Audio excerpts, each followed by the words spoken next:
पाओ, हल्की पा के थोड़ा जिहा तेल दो, अगे रो।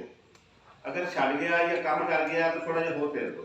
अगर वो तेज कर लिया है तो वापस उस जगह पर आके थोड़ा जिहा इहनूं पीछे कर दो, छड़ दे पीछे को घटता जाएगा, जिते खत्म कर देगा उत्थे रहना। ठीक है।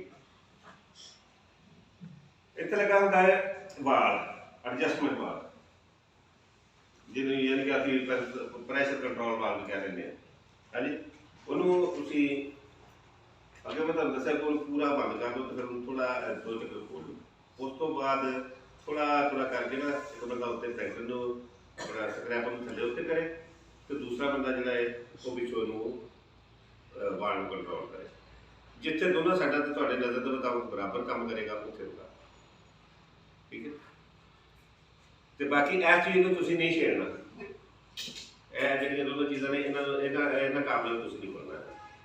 ਇਹਦੇ ਵਿੱਚ ਤੁਹਾਡੇ वास्ते कोई चीज़ नहीं है कि ਇਹਦੇ ਵਿੱਚ कोई खराबी तुसीं दूर कर लो, नहीं, ਇਹਦੇ कोई खराबी नहीं है।